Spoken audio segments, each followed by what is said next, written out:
El principio de autoridad. ¿Quiénes tienen razón, los idealistas o los materialistas? Una vez planteada así la cuestión, vacilar se hace imposible. Sin duda alguna los idealistas se engañan y solo los materialistas tienen razón. Sí, los hechos están antes que las ideas. El ideal, como dijo Proudhon, no es más que una flor de la cual son raíces las condiciones materiales de existencia. Toda la historia intelectual y moral, política y social de la humanidad es un reflejo de su historia económica. Todas las ramas de la ciencia moderna, concienzuda y seria, convergen a la proclamación de esa grande, de esa fundamental y decisiva verdad: el mundo social, el mundo puramente humano, la humanidad, en una palabra, no es otra cosa que el desenvolvimiento último y supremo, para nosotros al menos y relativamente a nuestro planeta, la manifestación más alta de la animalidad.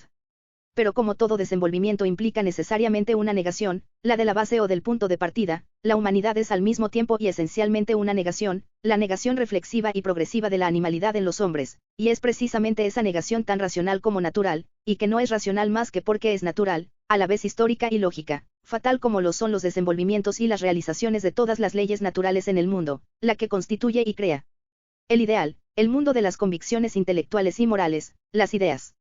Nuestros primeros antepasados, nuestros Adons y nuestras Ibes, fueron, si no gorilas, al menos primos muy próximos al gorila, omnívoros, animales inteligentes y feroces, dotados, en un grado infinitamente más grande que los animales de todas las otras especies, de dos facultades preciosas, la facultad de pensar y la necesidad de rebelarse. Estas dos facultades, combinando su acción progresiva en la historia, representan propiamente el factor, el aspecto, la potencia negativa en el desenvolvimiento positivo de la animalidad humana, y crean por consiguiente todo lo que constituye la humanidad en los hombres. La Biblia, que es un libro muy interesante y a veces muy profundo cuando se lo considera como una de las más antiguas manifestaciones de la sabiduría y de la fantasía humanas que han llegado hasta nosotros, expresa esta verdad de una manera muy ingenua en su mito del pecado original. Jehová, que de todos los buenos dioses que han sido adorados por los hombres es ciertamente el más envidioso, el más vanidoso, el más feroz, el más injusto, el más sanguinario, el más déspota y el más enemigo de la dignidad y de la libertad humanas, que creó a Adán y a Eva por no sé qué capricho, sin duda para engañar su hastío, que debía de ser terrible en su eternamente egoísta soledad, o para procurarse nuevos esclavos, había puesto generosamente a su disposición toda la tierra, con todos sus frutos y todos los animales, y no había puesto a ese goce completo más que un límite. Les había prohibido expresamente que tocaran los frutos del árbol de la ciencia. Quería que el hombre, privado de toda conciencia de sí mismo, permaneciese un eterno animal, siempre de cuatro patas ante el Dios eterno, su creador y su amo. Pero he aquí que llega Satanás, el eterno rebelde, el primer librepensador y el emancipador de los mundos. Avergüenza al hombre de su ignorancia y de su obediencia a animales, lo emancipa e imprime sobre su frente el sello de la libertad y de la humanidad, impulsándolo a desobedecer y a comer del fruto de la ciencia. Se sabe lo demás. El buen Dios, cuya ciencia innata constituye una de las facultades divinas, habría debido advertir lo que sucedería. Sin embargo, se enfureció terrible y ridículamente, maldijo a Satanás, al hombre y al mundo creados por él, hiriéndose, por decirlo así, en su propia creación, como hacen los niños cuando se encolerizan, y no contento con alcanzar a nuestros antepasados en el presente, los maldijo en todas las generaciones del porvenir, inocentes del crimen cometido por aquellos. Nuestros teólogos católicos y protestantes hallan que eso es muy profundo y muy justo, precisamente porque es monstruosamente inicuo y absurdo. Luego, recordándose que no era solo un Dios de venganza y de cólera, sino un Dios de amor, después de haber atormentado la existencia de algunos millares de pobres seres humanos y de haberlos condenado a un infierno eterno, tuvo piedad del resto y para salvarlo, para reconciliar su amor eterno y divino con su cólera eterna y divina siempre ávida de víctimas y de sangre, envió al mundo, como una víctima expiatoria, a su Hijo único a fin de que fuese muerto por los hombres. Eso se llama el misterio de la redención, base de todas las religiones cristianas. ¿Y si el divino Salvador hubiese salvado siquiera al mundo humano? Pero no, en el paraíso prometido por Cristo, se sabe, puesto que es anunciado formalmente, no habrá más que muy pocos elegidos. El resto, la inmensa mayoría de las generaciones presentes y del porvenir, arderá eternamente en el infierno. En tanto, para consolarnos, Dios, siempre justo, siempre bueno, entrega la tierra al gobierno de los Napoleón III, de los Guillermo I, de los Fernando de Austria y de los Alejandro de todas las Rusias. Tales son los cuentos absurdos que se divulgan y tales son las doctrinas monstruosas que se enseñan en pleno siglo XIX, en todas las escuelas populares de Europa, por orden expresa de los gobiernos. A eso se llama civilizar a los pueblos. ¿No es evidente que todos esos gobiernos son los envenenadores sistemáticos, los embrutecedores interesados de las masas populares? Me he dejado arrastrar lejos de mi asunto, por la cólera que se apodera de mí siempre que pienso en los innobles y criminales medios que se emplean para conservar las naciones en una esclavitud eterna, a fin de poder esquilmarlas mejor, sin duda alguna. ¿Qué significan los crímenes de todos los Tropman del mundo, en presencia de ese crimen de lesa humanidad que se comete diariamente, en pleno día, en toda la superficie del mundo civilizado, por aquellos mismos que se atreven a llamarse tutores y padres de pueblos? Vuelvo al mito del pecado original. Dios dio razón a Satanás y reconoció que el diablo no había engañado a Adán y a Eva prometiéndolos la ciencia y la libertad, como recompensa del acto de desobediencia que les había inducido a cometer, porque tan pronto como hubieron comido del fruto prohibido, Dios se dijo a sí mismo, véase la Biblia, he aquí que el hombre se ha convertido en uno de nosotros, sabe del bien y del mal, impidámosle, pues, comer del fruto de la vida eterna, a fin de que no se haga inmortal como nosotros. Dejemos ahora a un lado la parte fabulesca de este mito y consideremos su sentido verdadero. El sentido es muy claro. El hombre se ha emancipado, se ha separado de la animalidad y se ha constituido como hombre, ha comenzado su historia y su desenvolvimiento propiamente humano por un acto de desobediencia y de ciencia, es decir, por la rebeldía y por el pensamiento. Tres elementos o, si queréis, tres principios fundamentales, constituyen las condiciones esenciales de todo desenvolvimiento humano, tanto colectivo como individual, en la historia: primero la animalidad humana, segundo el pensamiento, y tercero la rebeldía. A la primera corresponde propiamente la economía social y privada, a la segunda, la ciencia y a la tercera, la libertad. Los idealistas de todas las escuelas, aristócratas y burgueses, teólogos y metafísicos, políticos y moralistas, religiosos, filósofos o poetas, sin olvidar los economistas liberales, adoradores desenfrenados de lo ideal, como se sabe, se ofenden mucho cuando se les dice que el hombre, con toda su inteligencia magnífica, sus ideas sublimes y sus aspiraciones infinitas, no es, como todo lo que existe en el mundo, más que materia, más que un producto de esa vil materia. Podríamos responderles que la materia de que hablan los materialistas, materia espontánea y eternamente móvil, activa, productiva, materia química u orgánicamente determinada, y manifestada por las propiedades o las fuerzas mecánicas, físicas, animales o inteligentes que les son inherentes por fuerza, no tiene nada en común con la vil materia de los idealistas. Esta última, producto de su falsa abstracción, es efectivamente un ser estúpido, inanimado, inmóvil, incapaz de producir la menor de las cosas, un caput mortuum, una rastrera imaginación opuesta a esa bella imaginación que llaman Dios, ser supremo ante el que la materia de ellos, despojada por ellos mismos de todo lo que constituye la naturaleza real, representa necesariamente el supremo nada. Han quitado a la materia la inteligencia, la vida, todas las cualidades determinantes, las relaciones activas o las fuerzas, el movimiento mismo sin el cual la materia no sería siquiera pesada, no dejándole más que la imponderabilidad y la inmovilidad absoluta en el espacio, han atribuido todas esas fuerzas, propiedades y manifestaciones naturales, al ser imaginario creado por su fantasía abstractiva. Después, tergiversando los papeles, han llamado a ese producto de su imaginación, a ese fantasma, a ese Dios que es la nada, ser supremo, y, por consiguiente, han declarado que el ser real, la materia, el mundo, es la nada. Después de eso vienen a decirnos gravemente que esa materia es incapaz de producir nada, ni aun de ponerse en movimiento por sí misma, y que por consiguiente ha debido ser creada por Dios. En otro escrito, 1, he puesto al desnudo los absurdos verdaderamente repulsivos a que se es llevado fatalmente por esa imaginación de un Dios, sea personal, sea creador y ordenador de los mundos, sea impersonal y considerado como una especie de alma divina difundida en todo el universo, del que constituiría el principio eterno, o bien como idea indefinida y divina, siempre presente y activa en el mundo y manifestada siempre por la totalidad de seres materiales y finitos. Aquí me limitaré a hacer resaltar un solo punto.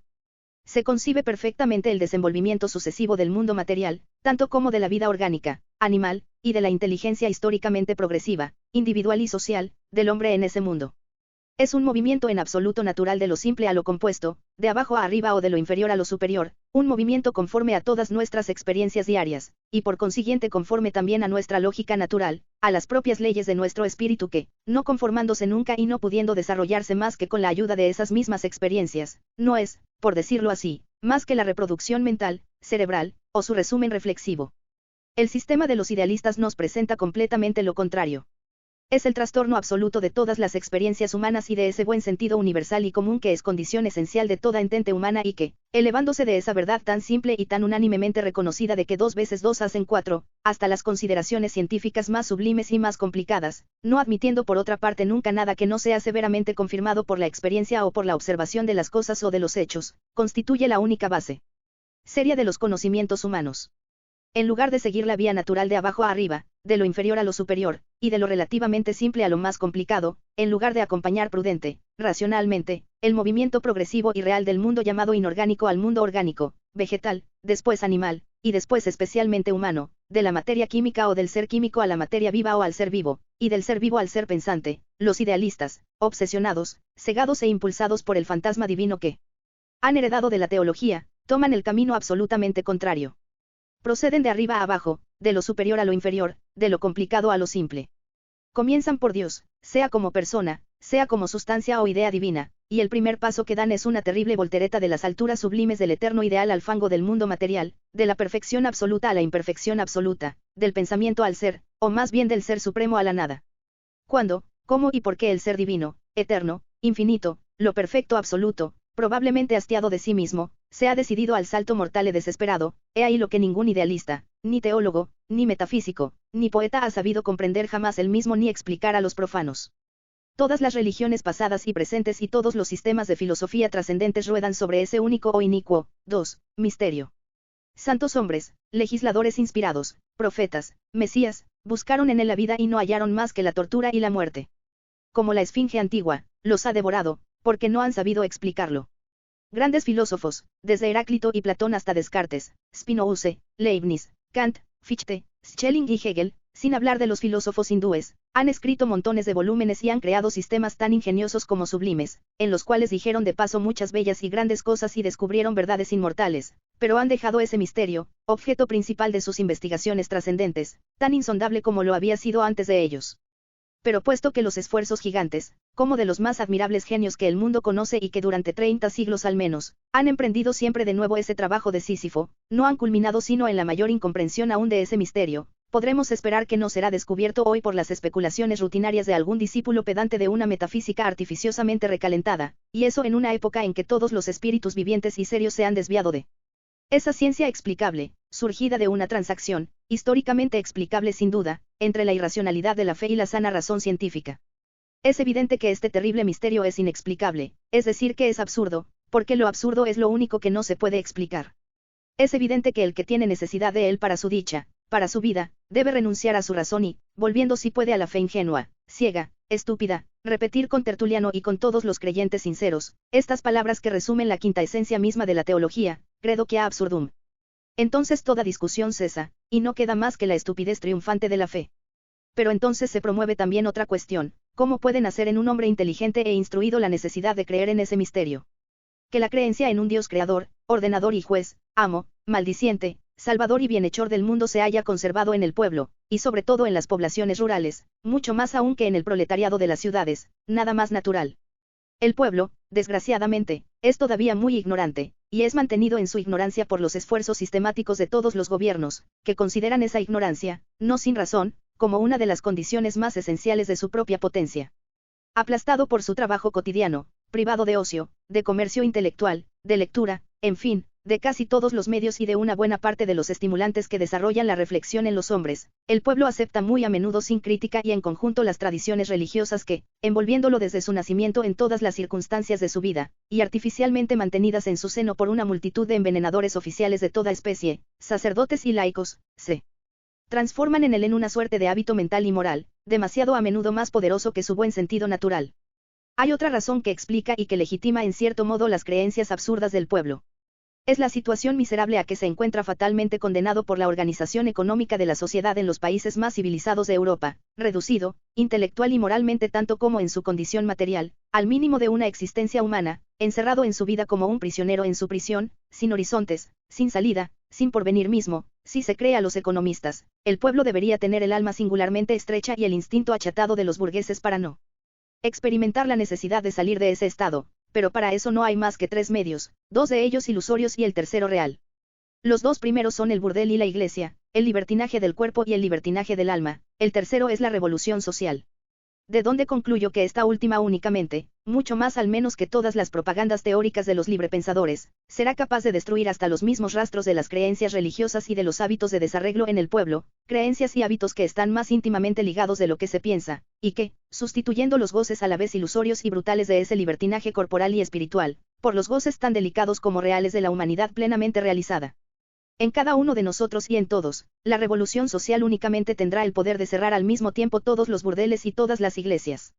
Hasta entonces, el pueblo, tomado en masa, creerá, y si no tiene razón para creer, tendrá al menos el derecho. Hay una categoría de gentes que, si no cree, debe al menos aparentar que cree.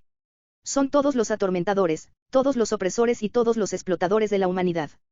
Sacerdotes, monarcas, hombres de Estado, hombres de guerra, financistas públicos y privados, funcionarios de todas las especies, policías, carceleros y verdugos, monopolizadores, capitalistas, empresarios y propietarios, abogados, economistas, políticos de todos los colores, hasta el último comerciante, todos repetirán al unísono estas palabras de Voltaire.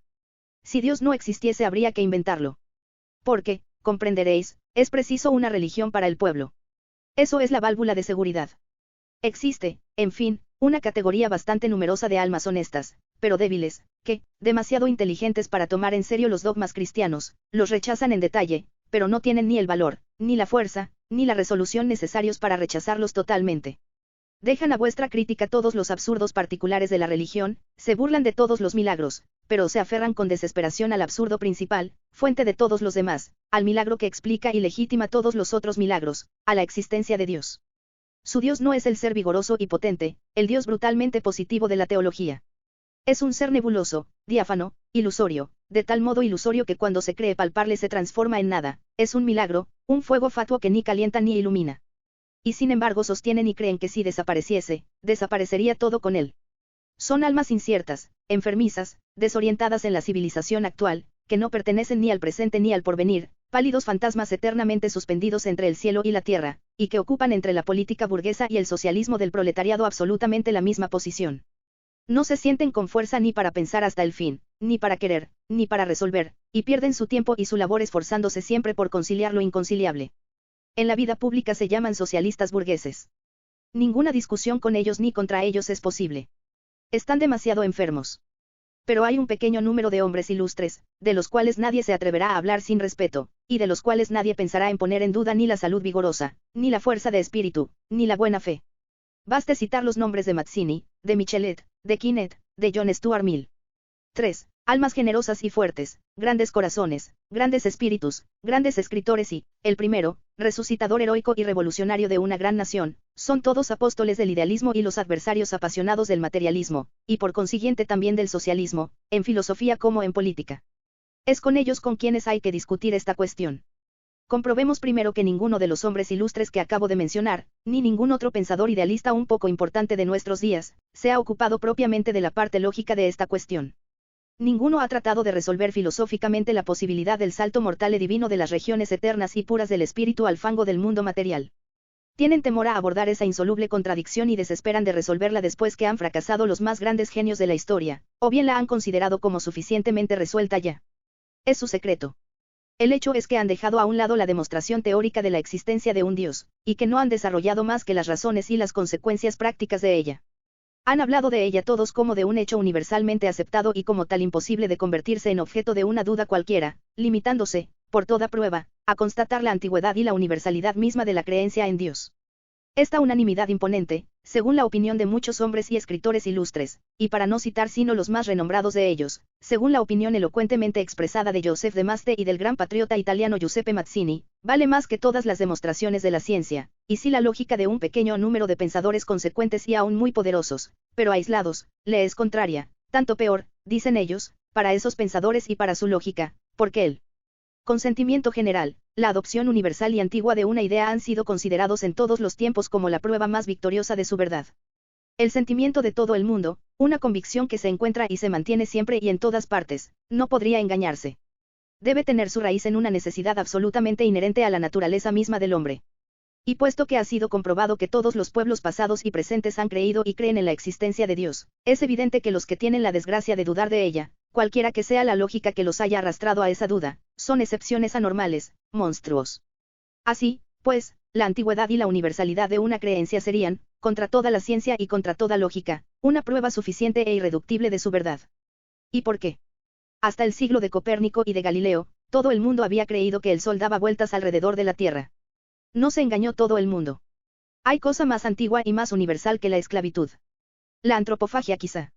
Desde el origen de la sociedad histórica hasta nuestros días hubo siempre y en todas partes explotación del trabajo forzado de las masas, esclavas, siervas o asalariadas, por alguna minoría dominante, opresión de los pueblos por la Iglesia y por el Estado. Es preciso concluir que esa explotación y esa opresión sean necesidades absolutamente inherentes a la existencia misma de la sociedad humana.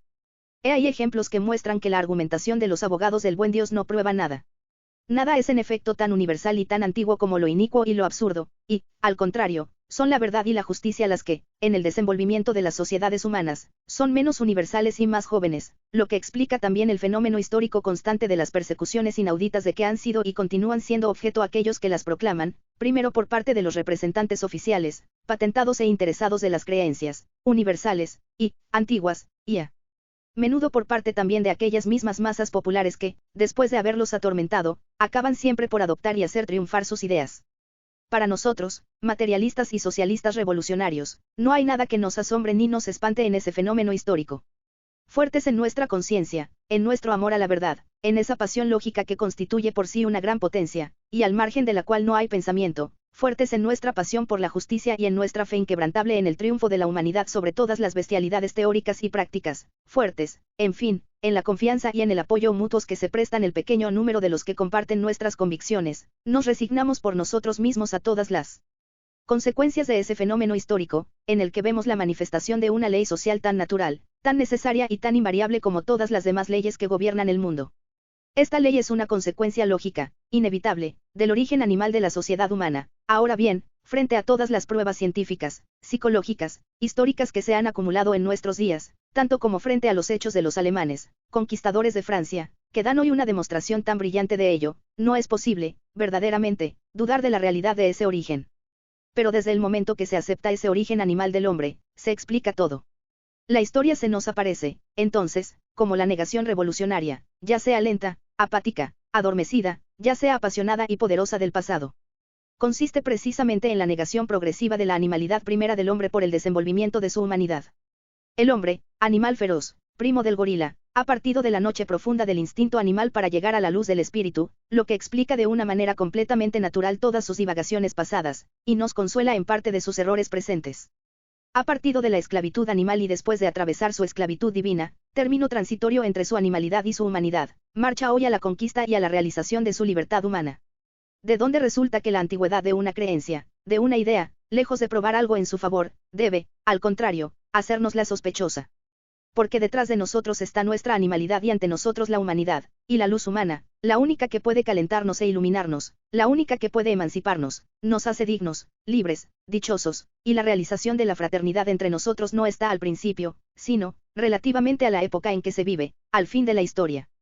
No miremos, pues, nunca atrás, miremos siempre hacia adelante, porque adelante está nuestro sol y nuestra salvación, y si es permitido, si es útil, necesario volvernos, en vista del estudio de nuestro pasado, no es más que para comprobar lo que hemos sido y lo que no debemos ser más, lo que hemos creído y pensado, y lo que no debemos creer ni pensar más, lo que hemos hecho y lo que no debemos volver a hacer. Eso por lo que se refiere a la antigüedad. En cuanto a la universalidad de un error, no prueba más que una cosa, la similitud, sino la perfecta identidad de la naturaleza humana en todos los tiempos y bajo todos los climas. Y puesto que se ha comprobado que los pueblos de todas las épocas de su vida han creído, y creen todavía, en Dios, debemos concluir simplemente que la idea divina, salida de nosotros mismos, es un error históricamente necesario en el desenvolvimiento de la humanidad, y preguntarnos por qué y cómo se ha producido en la historia, porque la inmensa mayoría de la especie humana la acepta aún como una verdad. En tanto que no podamos darnos cuenta de la manera como se produjo la idea de un mundo sobrenatural y divino y cómo ha debido fatalmente producirse en el desenvolvimiento histórico de la conciencia humana, podremos estar científicamente convencidos del absurdo de esa idea, pero no llegaremos a destruirla nunca en la opinión de la mayoría. En efecto, no estaremos en condiciones de atacarla en las profundidades mismas del ser humano, donde ha nacido, y, condenados a una lucha estéril, sin salida y sin fin, deberemos contentarnos siempre con combatirla solo en la superficie, en sus innumerables manifestaciones, cuyo absurdo, apenas derribado por los golpes del sentido común, renacerá inmediatamente bajo una forma nueva y no menos insensata. En tanto que persista la raíz de todos los absurdos que atormentan al mundo, la creencia en Dios permanecerá intacta, no cesará de echar nuevos retoños. Es así como en nuestros días, en ciertas regiones de la más alta sociedad, el espiritismo tiende a instalarse sobre las ruinas del cristianismo. No es solo en interés de las masas, es en el de la salvación de nuestro propio espíritu que debemos esforzarnos en comprender la génesis histórica de la idea de Dios, la sucesión de las causas que desarrollaron y produjeron esta idea en la conciencia de los hombres. Podremos decirnos y creernos ateos, en tanto que no hayamos comprendido esas causas, nos dejaremos dominar más o menos por los clamores de esa conciencia universal de que no habremos sorprendido el secreto, y, vista la debilidad natural del individuo aún del más fuerte ante la influencia omnipotente del medio social que lo rodea, corremos siempre el riesgo de volver a caer tarde o temprano, y de una manera o de otra, en el abismo del absurdo religioso. Los ejemplos de esas conversiones vergonzosas son frecuentes en la sociedad actual. He dicho ya la razón práctica principal del poder ejercido aún hoy por las creencias religiosas sobre las masas. Estas disposiciones místicas no denotan tanto en sí una aberración del espíritu como un profundo descontento del corazón. Es la protesta instintiva y apasionada del ser humano contra las estrecheces, las cheturas, los dolores y las vergüenzas de una existencia miserable. Contra esa enfermedad, he dicho, no hay más que un solo remedio, es la revolución social. En consideraciones filosóficas he tratado de exponer las causas que presidieron el nacimiento y el desenvolvimiento histórico de las alucinaciones religiosas en la conciencia del hombre. Aquí no quiero tratar esa cuestión de la existencia de un Dios, o del origen divino del mundo y del hombre, más que desde el punto de vista de su utilidad moral y social, y sobre la razón teórica de esta creencia no diré más que pocas palabras, a fin de explicar mejor mi pensamiento. Todas las religiones, con sus dioses, sus semidioses y sus profetas, sus mesías y sus santos, han sido creadas por la fantasía crédula de los hombres, no llegados aún al pleno desenvolvimiento y a la plena posesión de sus facultades intelectuales, en consecuencia de lo cual, el cielo religioso no es otra cosa que un milagro donde el hombre, exaltado por la ignorancia y la fe, vuelve a encontrar su propia imagen, pero agrandada y trastrocada, es decir, divinizada. La historia de las religiones, la del nacimiento, de la grandeza y de la decadencia de los dioses que se sucedieron en la creencia humana, no es nada más que el desenvolvimiento de la inteligencia y de la conciencia colectiva de los hombres. A medida que, en su marcha históricamente progresiva, descubrían, sea en sí mismos, sea en la naturaleza exterior, una fuerza, una cualidad o un gran defecto cualquiera, lo atribuían a sus dioses, después de haberlos exagerado, ampliado desmesuradamente, como lo hacen de ordinario los niños, por un acto de su fantasía religiosa. Gracias a esa modestia y a esa piadosa generosidad de los hombres creyentes y crédulos, el cielo se ha enriquecido con los despojos de la tierra y, por una consecuencia necesaria, cuanto más rico se volvía el cielo, más miserable se volvía la tierra. Una vez instalada la divinidad, fue proclamada naturalmente la causa, la razón, el árbitro y el dispensador absoluto de todas las cosas, el mundo no fue ya nada, la divinidad lo fue todo, y el hombre, su verdadero creador, después de haberla sacado de la nada sin darse cuenta, se arrodilló ante ella, la adoró y se proclamó su criatura y su esclavo. El cristianismo es, precisamente, la religión por excelencia, porque expone y manifiesta, en su plenitud, la naturaleza, la propia esencia de todo sistema religioso, que es el empobrecimiento, el sometimiento, el aniquilamiento de la humanidad en beneficio de la divinidad. Siendo Dios todo, el mundo real y el hombre no son nada. Siendo Dios la verdad, la justicia, el bien, lo bello, la potencia y la vida, el hombre es la mentira, la iniquidad, el mal, la fealdad, la impotencia y la muerte. Siendo Dios el amo, el hombre es el esclavo. Incapaz de hallar por sí mismo la justicia, la verdad y la vida eterna, no puede llegar a ellas más que mediante una revelación divina. Pero quien dice revelación, dice reveladores, mesías, profetas, sacerdotes y legisladores inspirados por Dios mismo, y una vez reconocidos aquellos como representantes de la divinidad en la tierra, como los santos institutores de la humanidad, elegidos por Dios mismo para dirigirla por la vía de la salvación, deben ejercer necesariamente un poder absoluto. Todos los hombres les deben una obediencia ilimitada y pasiva, porque contra la razón divina no hay razón humana y contra la justicia de Dios no hay justicia terrestre que se mantenga. Esclavos de Dios, los hombres deben serlo también de la Iglesia y del Estado, en tanto que este último es consagrado por la Iglesia. He ahí lo que el cristianismo comprendió mejor que todas las religiones que existen o que han existido, sin exceptuar las antiguas religiones orientales, que, por lo demás, no han abarcado más que pueblos distintos y privilegiados, mientras que el cristianismo tiene la pretensión de abarcar la humanidad entera, y he ahí lo que, de todas las sectas cristianas, solo el catolicismo romano ha proclamado y realizado con una consecuencia rigurosa. Es por eso que el cristianismo es la religión absoluta, la última religión, y la Iglesia apostólica y romana la única consecuente, legítima y divina. Que no desplazca a los metafísicos y a los idealistas religiosos, filósofos, políticos o poetas, la idea de Dios implica la abdicación de la razón humana y de la justicia humana, es la negación más decisiva de la libertad humana y lleva necesariamente a la esclavitud de los hombres, tanto en teoría como en la práctica. A menos de querer la esclavitud y el envilecimiento de los hombres, como lo quieren los jesuitas, como lo quieren los monjes, los pietistas o los metodistas protestantes, no podemos, no debemos hacer la menor concesión ni al Dios de la teología ni al de la metafísica. Porque en ese alfabeto místico, el que comienza por decir A deberá fatalmente acabar diciendo Z, y el que quiere adorar a Dios debe, sin hacerse ilusiones pueriles, renunciar bravamente a su libertad y a su humanidad. Si Dios existe, el hombre es esclavo. Ahora bien, el hombre puede y debe ser libre, por consiguiente, Dios no existe. Desafío a cualquiera que sea a salir de ese círculo, y ahora, que se elija. Es necesario recordar cuánto y cómo embrutecen y corrompen las religiones a los pueblos. Matan en ellos la razón, ese instrumento principal de la emancipación humana, y los reducen a la imbecilidad, condición esencial de su esclavitud. Deshonran el trabajo humano y hacen de él un signo y una fuente de servidumbre. Matan la noción y el sentimiento de la justicia humana, haciendo inclinar siempre la balanza del lado de los pícaros triunfantes, objetos privilegiados de la gracia divina. Matan la altivez y la dignidad, no protegiendo más que a los que se arrastran y a los que se humillan. Ahogan en el corazón de los pueblos todo sentimiento de fraternidad humana, llenándolo de crueldad divina. Todas las religiones son crueles, todas están fundadas en la sangre, porque todas reposan principalmente sobre la idea del sacrificio, es decir, sobre la inmolación perpetua de la humanidad a la insaciable venganza de la divinidad.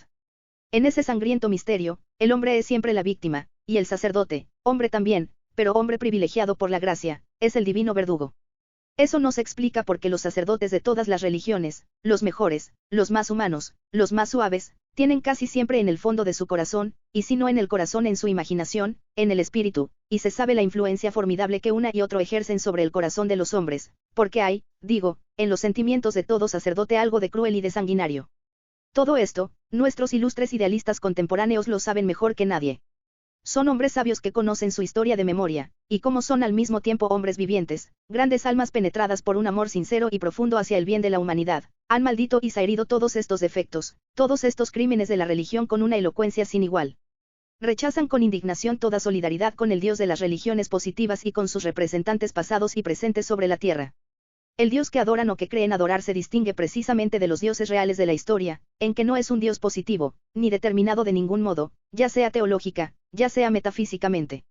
No es ni el ser supremo de Robespierre y de Rousseau, ni el Dios panteísta de Spinoza, ni siquiera el Dios a la vez trascendente e inmanente y muy equívoco de Hegel. Se cuidan bien de darle una determinación positiva cualquiera, sintiendo que toda determinación lo sometería a la acción disolvente de la crítica. No dirán de él si es un Dios personal o impersonal, si ha creado o si no ha creado el mundo, no hablarán siquiera de su divina providencia. Todo eso podría comprometerlos. Se contentarán con decir, Dios, y nada más. Pero, ¿qué es su Dios?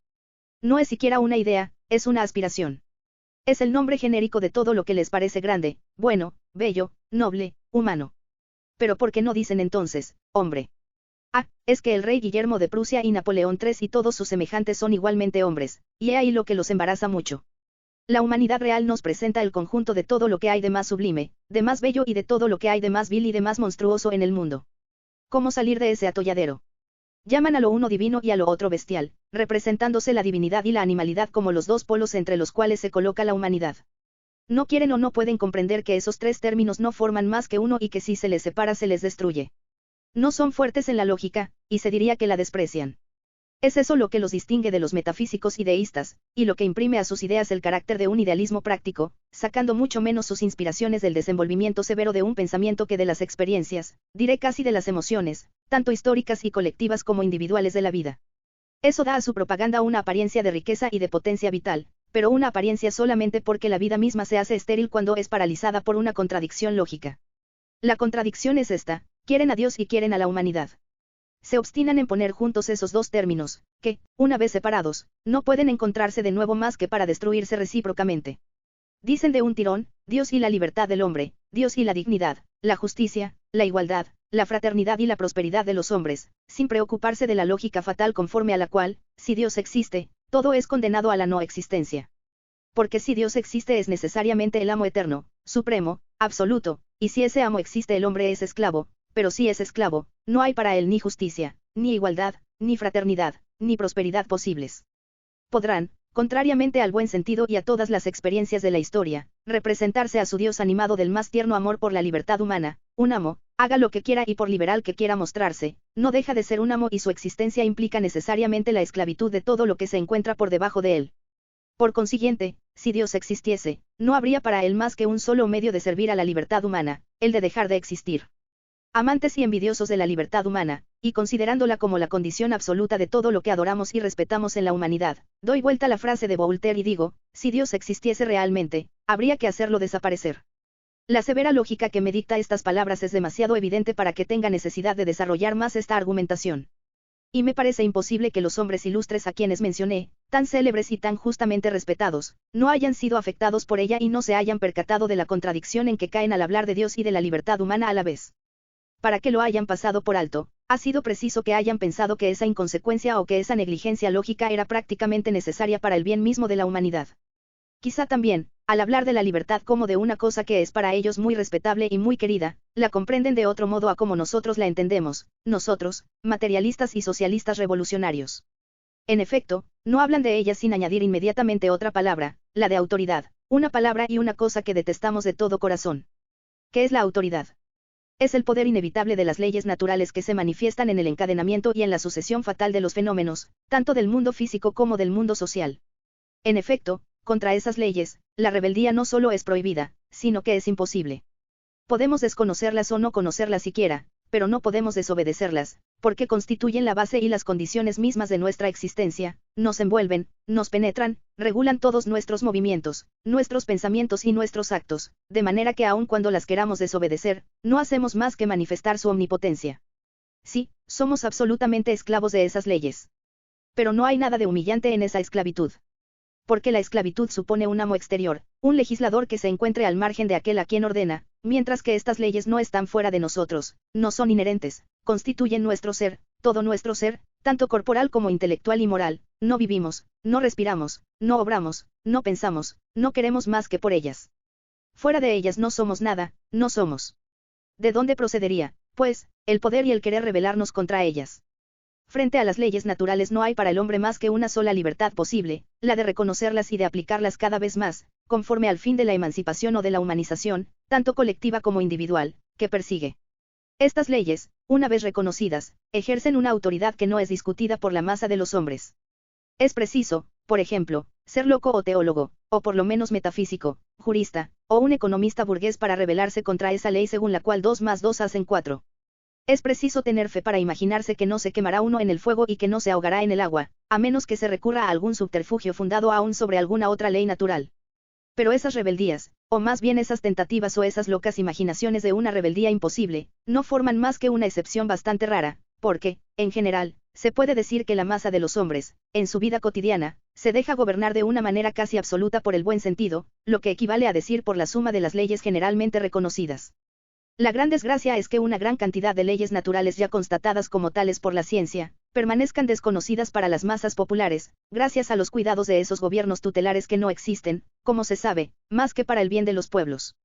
Hay otro inconveniente, la mayor parte de las leyes naturales inherentes al desenvolvimiento de la sociedad humana, y que son también necesarias, invariables, fatales, como las leyes que gobiernan el mundo físico, no han sido debidamente comprobadas y reconocidas por la ciencia misma. Una vez que hayan sido reconocidas primero por la ciencia y que la ciencia, por medio de un amplio sistema de educación y de instrucción populares, las haya hecho pasar a la conciencia de todos, la cuestión de la libertad estará perfectamente resuelta. Los autoritarios más recalcitrantes deben reconocer que entonces no habrá necesidad de organización, ni de dirección, ni de legislación política, tres cosas que, sea que emanen de la voluntad del soberano, sea que resulten de los votos de un parlamento elegido por el sufragio universal, y aun cuando estén conformes con el sistema de las leyes naturales, lo que no tuvo lugar jamás y no tendrá jamás lugar, son siempre igualmente funestas y contrarias a la libertad de las masas, porque les impone un sistema de leyes exteriores y, por consiguiente, despóticas. La libertad del hombre consiste únicamente en esto, que obedece a las leyes naturales, porque las ha reconocido él mismo como tales y no porque le hayan sido impuestas exteriormente por una voluntad extraña, divina o humana cualquiera, colectiva o individual. Suponed una academia de sabios, compuesta por los representantes más ilustres de la ciencia, suponed que esa academia sea encargada de la legislación, de la organización de la sociedad y que, solo inspirándose en el puro amor a la verdad, no le dicta más que leyes absolutamente conformes a los últimos descubrimientos de la ciencia. Y bien, yo pretendo que esa legislación y esa organización serán una monstruosidad, y esto por dos razones. La primera, porque la ciencia humana es siempre imperfecta necesariamente y, comparando lo que se ha descubierto con lo que queda por descubrir, se puede decir que está todavía en la cuna. De suerte que si quisiera forzar la vida práctica de los hombres, tanto colectiva como individual, a conformarse estrictamente, exclusivamente con los últimos datos de la ciencia, se condenaría a la sociedad y a los individuos a sufrir el martirio sobre el lecho de Procusto, que acabaría pronto por dislocarlos y por sofocarlos, pues la vida es siempre infinitamente más amplia que la ciencia. La segunda razón es esta: una sociedad que obedeciere a la legislación de una academia científica, no porque hubiere comprendido su carácter racional por sí misma, en cuyo caso la existencia de la academia se haría inútil, sino porque tal legislación, emanada de esa academia, se impondría en nombre de una ciencia venerada sin comprenderla, sería, no una sociedad de hombres, sino de brutos. Sería una segunda edición de esa pobre República del Paraguay que se dejó gobernar tanto tiempo por la Compañía de Jesús. Una sociedad semejante no dejaría de caer bien pronto en el más bajo grado del idiotismo. Pero hay una tercera razón que hace imposible tal gobierno: es que una academia científica revestida de esa soberanía por decir así absoluta, aunque estuviere compuesta por los hombres más ilustres, acabaría infaliblemente y pronto por corromperse moral e intelectualmente. Esta es hoy ya, con los pocos privilegios que se les deja, la historia de todas las academias. El mayor genio científico, desde el momento en que se convierte en académico, en sabio oficial, patentado, cae inevitablemente y se adormece. Pierde su espontaneidad, su atrevimiento revolucionario, y esa energía incómoda y salvaje que caracteriza la naturaleza de los más grandes genios, llamados siempre a destruir los mundos caducos y a echar los fundamentos de mundos nuevos. Gana sin duda en cortesía, sabiduría utilitaria y práctica, lo que pierde en potencia de pensamiento. Se corrompe, en una palabra. Es propio del privilegio y de toda posición privilegiada el matar el espíritu y el corazón de los hombres. El hombre privilegiado, sea política, sea económicamente, es un hombre intelectual y moralmente depravado. He ahí una ley social que no admite ninguna excepción, y que se aplica tanto a las naciones enteras como a las clases, a las compañías como a los individuos. Es la ley de la igualdad, condición suprema de la libertad y de la humanidad. El objetivo principal de este libro es precisamente desarrollarla y demostrar la verdad en todas las manifestaciones de la vida humana. Un cuerpo científico al cual se haya confiado el gobierno de la sociedad, acabará pronto por no ocuparse absolutamente nada de la ciencia, sino de un asunto distinto, y ese asunto, el de todos los poderes establecidos, será el de eternizarse haciendo que la sociedad confiada a sus cuidados se vuelva cada vez más estúpida, y por consecuencia más necesitada de su gobierno y de su dirección. Pero lo que es verdad para las academias científicas es verdad igualmente para todas las asambleas constituyentes y legislativas, aunque hayan salido del sufragio universal. Este puede renovar su composición, es verdad, lo que no impide que se forme en algunos años un cuerpo de políticos, privilegiados de hecho, no de derecho, y que, al dedicarse exclusivamente a la dirección de los asuntos públicos de un país, acaban por formar una especie de aristocracia o de oligarquía política. Ved si no los Estados Unidos de América y Suiza. Por tanto, nada de legislación exterior y de legislación interior, pues por otra parte una es inseparable de la otra, y ambas tienden al sometimiento de la sociedad y al embrutecimiento de los legisladores mismos. Se desprende de esto que rechazo toda autoridad. Lejos de mí ese pensamiento. Cuando se trata de zapatos, prefiero la autoridad del zapatero; si se trata de una casa, de un canal o de un ferrocarril, consulto la del arquitecto o del ingeniero. Para esta o la otra ciencia especial me dirijo a tal o cual sabio. Pero no dejo que se impongan a mí ni el zapatero, ni el arquitecto ni el sabio; les escucho libremente y con todo el respeto que merecen su inteligencia, su carácter, su saber, pero me reservo mi derecho incontestable de crítica y de control. No me contento con consultar una sola autoridad especialista, consulto a varias, comparo sus opiniones y elijo la que me parece más justa.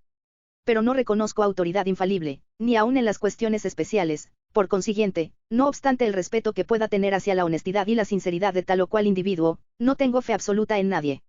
Una fe semejante sería fatal a mi razón, a mi libertad y al éxito mismo de mis empresas; me transformaría inmediatamente en un esclavo estúpido y en un instrumento de la voluntad y de los intereses ajenos. Si me inclino ante la autoridad de los especialistas y si me declaro dispuesto a seguir, en una cierta medida y durante todo el tiempo que me parezca necesario, sus indicaciones y aún su dirección, es porque esa autoridad no me es impuesta por nadie, ni por los hombres ni por Dios. De otro modo la rechazaría con horror y enviaría al diablo sus consejos, su dirección y su ciencia, seguro de que me harían pagar con la pérdida de mi libertad y de mi dignidad los fragmentos de verdad humana, envueltos en muchas mentiras, que podrían darme. Me inclino ante la autoridad de los hombres especiales porque me es impuesta por la propia razón. Tengo conciencia de no poder abarcar en todos sus detalles y en sus desenvolvimientos positivos más que una pequeña parte de la ciencia humana. La más grande inteligencia no podría abarcar el todo. ¿De dónde resulta para la ciencia tanto como para la industria, la necesidad de la división y de la asociación del trabajo? Yo recibo y doy, tal es la vida humana. Cada uno es autoridad dirigente y cada uno es dirigido a su vez. Por tanto no hay autoridad fija y constante, sino un cambio continuo de autoridad y de subordinación mutuas, pasajeras y sobre todo voluntarias. Esa misma razón me impide, pues, reconocer una autoridad fija, constante y universal, porque no hay hombre universal, hombre que sea capaz de abarcar en esa riqueza de detalles, sin la cual la aplicación de la ciencia a la vida no es posible, todas las ciencias, todas las ramas de la vida social. y si una tal universalidad pudiera realizarse en un solo hombre, y quisiera prevalerse de ella para imponernos su autoridad, habría que expulsar a ese hombre de la sociedad, porque su autoridad reduciría inevitablemente a todos los demás a la esclavitud y a la imbecilidad. No pienso que la sociedad deba maltratar a los hombres de genio como ha hecho hasta el presente. Pero no pienso tampoco que deba engordarlos demasiado, ni concederles sobre todo privilegios o derechos exclusivos de ninguna especie, y esto por 3 razones. Primero, porque sucedería a menudo que se tomaría a un charlatán por un hombre de genio, luego, porque, por ese sistema de privilegios, podría transformar en un charlatán a un hombre de genio, desmoralizarlo y embrutecerlo, y en fin, porque se haría uno un déspota. Resumo. Nosotros reconocemos, pues, la autoridad absoluta de la ciencia, porque la ciencia no tiene otro objeto que la reproducción mental, reflexiva y todo lo sistemática que sea posible, de las leyes naturales inherentes a la vida tanto material como intelectual y moral del mundo físico y del mundo social. Esos 2 mundos no constituyen en realidad más que un solo y mismo mundo natural. Fuera de esa autoridad, la única legítima, porque es racional y está conforme a la naturaleza humana, declaramos que todas las demás son mentirosas, arbitrarias, despóticas y funestas. Reconocemos la autoridad absoluta de la ciencia, pero rechazamos la infalibilidad y la universalidad de los representantes de la ciencia. En nuestra Iglesia, séame permitido servirme un momento de esta expresión que por otra parte detesto, la Iglesia y el Estado son mis 2 bestias negras. En nuestra Iglesia, como en la Iglesia protestante, nosotros tenemos un jefe, un Cristo invisible, la ciencia, y como los protestantes, más consecuentes aún que los protestantes, no queremos sufrir ni papas ni concilios, ni cónclaves de cardenales infalibles, ni obispos, ni siquiera sacerdotes. Nuestro Cristo se distingue del Cristo protestante y cristiano en que este último es un ser personal, y el nuestro es impersonal. El Cristo cristiano, realizado ya en un pasado eterno, se presenta como un ser perfecto, mientras que la realización y el perfeccionamiento de nuestro Cristo, de la ciencia, están siempre en el porvenir, lo que equivale a decir que no se realizarán jamás. No reconociendo la autoridad absoluta más que de la ciencia absoluta, no comprometemos de ningún modo nuestra libertad. Entiendo por las palabras, ciencia absoluta, la ciencia verdaderamente universal que reproduciría idealmente el universo, en toda su extensión y en todos sus detalles infinitos, el sistema o la coordinación de todas las leyes naturales que se manifiestan en el desenvolvimiento incesante de los mundos. Es evidente que esta ciencia, objeto sublime de todos los esfuerzos del espíritu humano, no se realizará nunca en su plenitud absoluta. Nuestro Cristo quedará, pues, eternamente inacabado, lo cual debe rebajar mucho el orgullo de sus representantes patentados entre nosotros. Contra ese Dios Hijo, en nombre del cual pretendería imponernos su autoridad insolente y pedantesca, apelaremos al Dios Padre, que es el mundo real, la vida real de lo cual Él no es más que la expresión demasiado imperfecta y de quien nosotros somos los representantes inmediatos, los seres reales, que viven, trabajan, combaten, aman, aspiran, gozan y sufren. Pero aun rechazando la autoridad absoluta, universal e infalible de los hombres de ciencia, nos inclinamos voluntariamente ante la autoridad respetable, pero relativa, muy pasajera, muy restringida, de los representantes de las ciencias especiales, no exigiendo nada mejor que consultarlos en cada caso, y muy reconocidos por las indicaciones preciosas que quieran darnos, a condición de que ellos quieran recibirlas de nosotros sobre cosas y en ocasiones en que somos más sabios que ellos, y en general, no pedimos nada mejor que ver a los hombres dotados de un gran saber, de una gran experiencia, de un gran espíritu y de un gran corazón sobre todo, ejercer sobre nosotros una influencia natural y legítima, libremente aceptada, y nunca impuesta en nombre de alguna autoridad oficial cualquiera que sea, terrestre o celeste. Aceptamos todas las autoridades naturales, y todas las influencias de hecho, ninguna de derecho, porque toda autoridad o toda influencia de derecho, y como tal oficialmente impuesta, al convertirse pronto en una opresión y en una mentira, nos impondría infaliblemente, como creo haberlo demostrado suficientemente, la esclavitud y el absurdo. En una palabra, rechazamos toda legislación, toda autoridad y toda influencia privilegiadas, patentadas, oficiales y legales, aunque salgan del sufragio universal, convencidos de que no podrán actuar sino en provecho de una minoría dominadora y explotadora, contra los intereses de la inmensa mayoría sometida.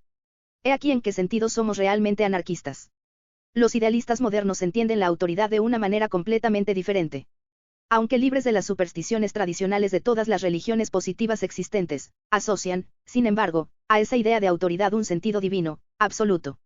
Esta autoridad no es la de una verdad milagrosamente revelada, ni la de una verdad rigurosa y científicamente demostrada. La fundan sobre un poco de argumentación casi filosófica, y sobre mucha fe vagamente religiosa, sobre mucho sentimiento ideal, abstractamente poético. Su religión es como un último ensayo de divinización de todo lo que constituye la humanidad en los hombres. Eso es todo lo contrario de la obra que nosotros realizamos. En vista de la libertad humana, de la dignidad humana y de la prosperidad humana, creemos deber quitar al cielo los bienes que ha robado a la tierra, para devolverlos a la tierra, mientras que esforzándose por cometer un nuevo latrocinio religiosamente heroico, ellos querrían, al contrario, restituir de nuevo al cielo, a ese divino ladrón hoy desenmascarado, puesto a su vez a saco por la impiedad audaz y por el análisis científico de los librepensadores, todo lo que la humanidad contiene de más grande, de más bello, de más noble. Les parece, sin duda, que, para gozar de una mayor autoridad entre los hombres, las ideas y las cosas humanas deben ser revestidas con una sanción divina. ¿Cómo se anuncia esa sanción?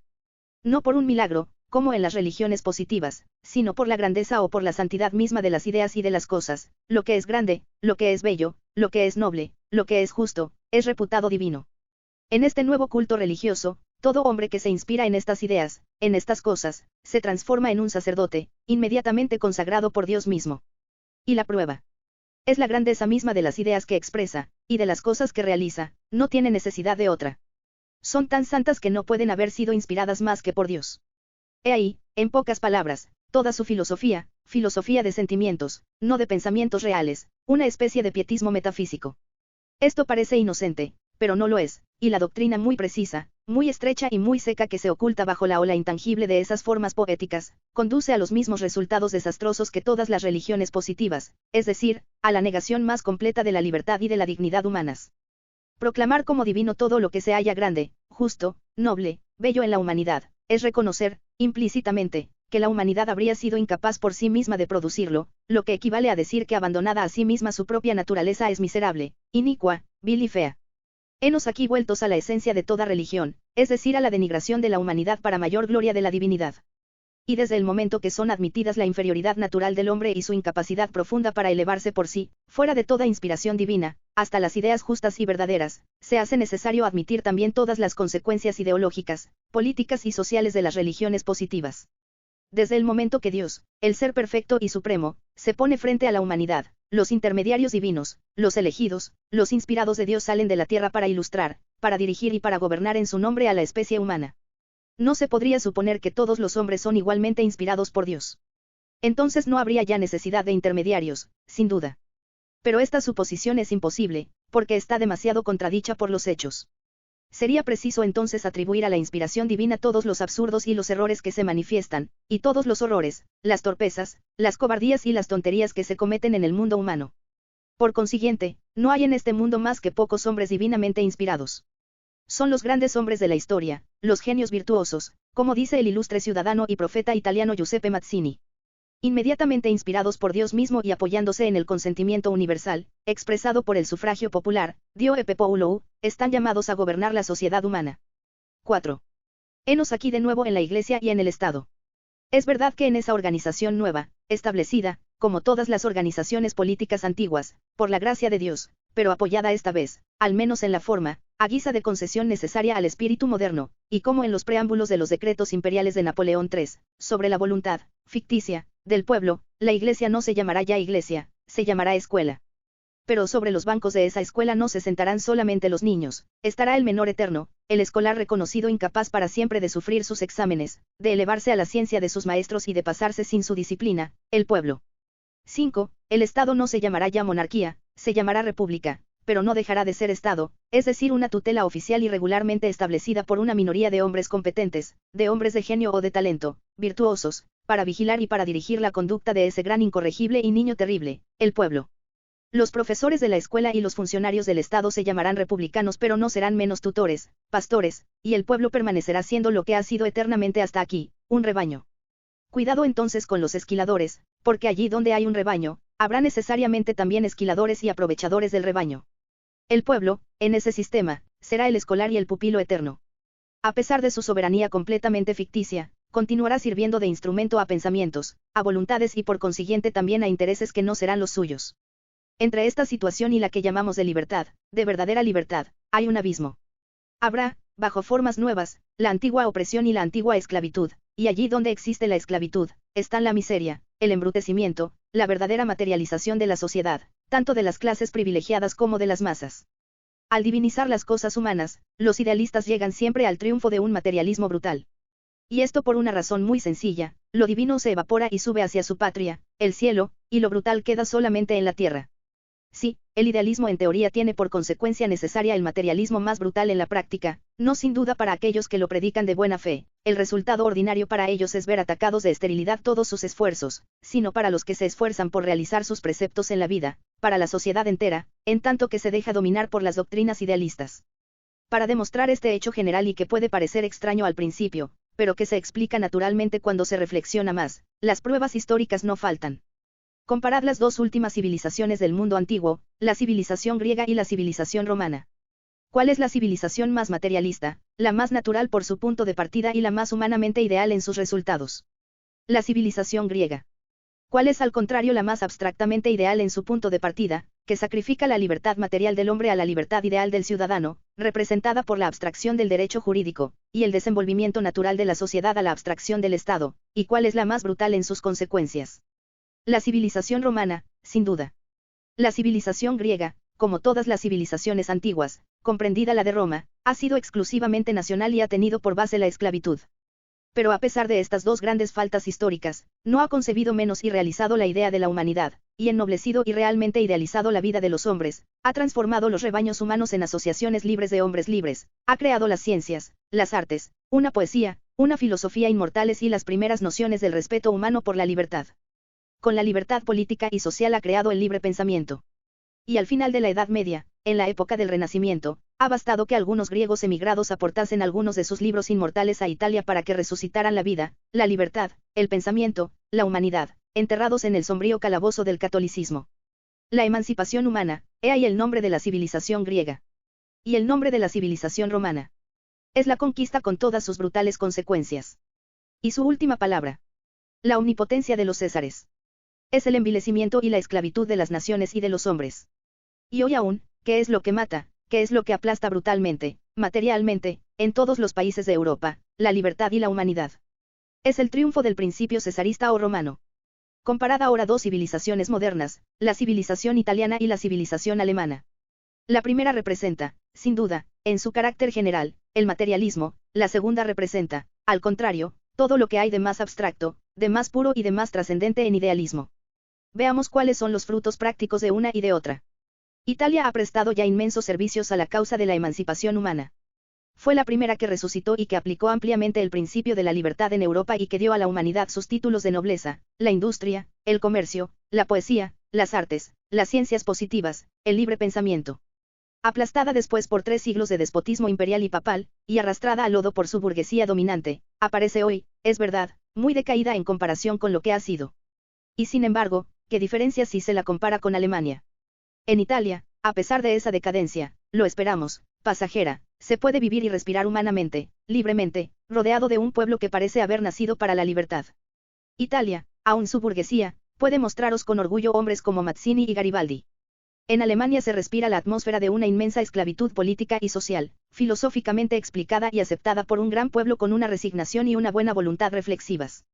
Sus héroes, hablo siempre de la Alemania presente, no de la Alemania del porvenir, de la Alemania nobiliaria, burocrática, política y burguesa, no de la Alemania proletaria, son todo lo contrario de Mazzini y de Garibaldi, son hoy Guillermo I, el feroz e ingenuo representante del dios protestante, son los señores Bismarck y Moltke, los generales Manteufel y Werder.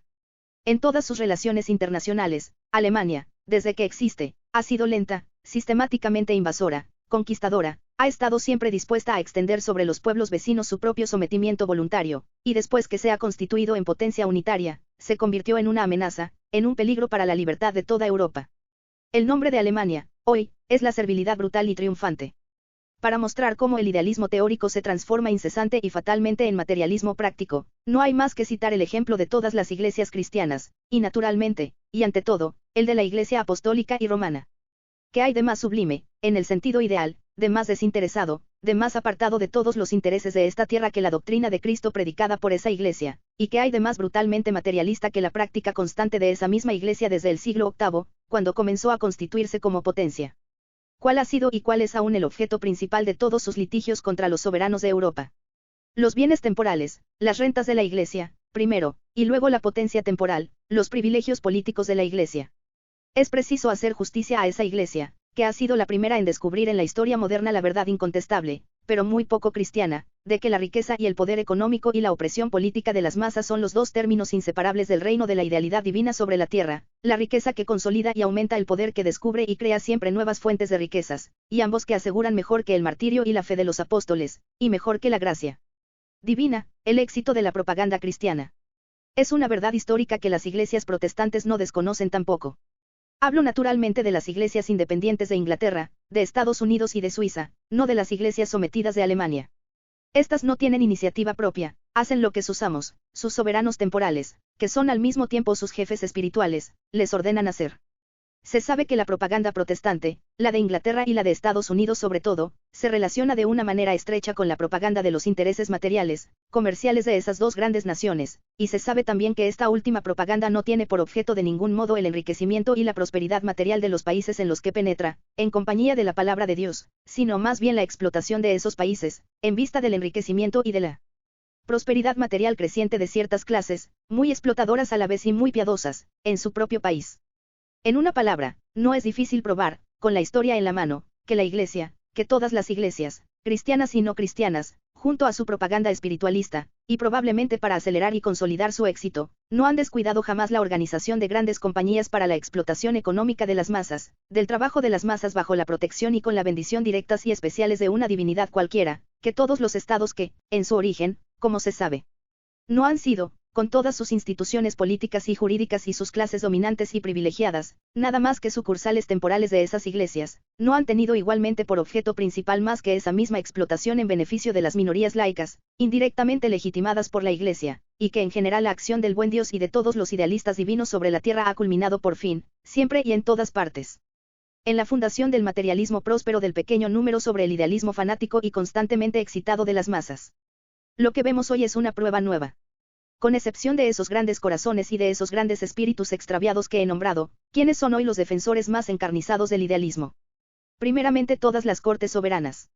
En Francia fueron Napoleón III y su esposa Eugenia, son todos sus ministros de otro tiempo, cortesanos y exmariscales, desde Robert y Bassaine hasta Fleury y Pietri, son los hombres y las mujeres de ese mundo imperial, que han idealizado también y salvado a Francia. Son esos periodistas y esos sabios, los Casagnac, los Girardin, los Duvernois, los Beguillot, los Le Verrier, los Dumas. Es en fin la negra falange de los y de las jesuitas de toda túnica, es toda la nobleza y toda la alta y media burguesía de Francia. Son los doctrinarios liberales y los liberales sin doctrina, los Guizot, los Thiers, los Jules Favre, los Jules Simon, todos defensores encarnizados de la explotación burguesa. En Prusia, en Alemania, es Guillermo I, el verdadero demostrador actual del buen Dios sobre la tierra, son todos los generales, todos sus oficiales pomerianos y otros, todo su ejército que, fuerte en su fe religiosa, acaba de conquistar a Francia de la manera ideal que se sabe. En Rusia es el zar y toda su corte, son los Muraviev y los Berg, todos los degolladores y los piadosos convertidores de Polonia. En todas partes, en una palabra, el idealismo, religioso o filosófico, el uno no es sino la traducción más o menos libre del otro, sirve de bandera a la fuerza sanguinaria y brutal, a la explotación material desvergonzada, mientras que, al contrario, la bandera del materialismo teórico, la bandera roja de la igualdad económica y de la justicia social, ha sido levantada por el idealismo práctico de las masas oprimidas y hambrientas, que tienden a realizar la más grande libertad y el derecho humano de cada uno en la fraternidad de todos los hombres sobre la tierra. ¿Quiénes son los verdaderos idealistas? No los idealistas de la abstracción, sino de la vida, no del cielo, sino de la tierra, ¿y quiénes son los materialistas? Es evidente que el idealismo teórico o divino tiene por condición esencial el sacrificio de la lógica, de la razón humana, la renunciación a la ciencia. Se ve, por otra parte, que al defender las doctrinas idealistas, se halla uno forzosamente arrastrado al partido de los opresores y de los explotadores de las masas populares. He ahí dos grandes razones que parecerían deber bastar para alejar del idealismo todo gran espíritu, todo gran corazón.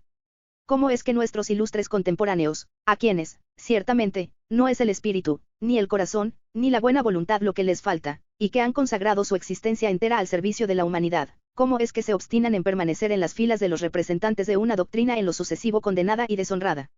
Es preciso que sean impulsados a ello por una razón muy poderosa. No pueden ser ni la lógica ni la ciencia, porque la ciencia y la lógica han pronunciado su veredicto contra la doctrina idealista. No pueden ser tampoco los intereses personales, porque esos hombres están infinitamente por encima de todo lo que tiene nombre de interés personal. Es preciso que sea una poderosa razón moral. ¿Cuál? No puede haber más que una. Esos hombres ilustres piensan, sin duda, que las teorías o las creencias idealistas son esencialmente necesarias para la dignidad y la grandeza moral del hombre, y que las teorías materialistas, al contrario, lo rebajan al nivel de los animales. ¿Y si la verdad fuera todo lo contrario?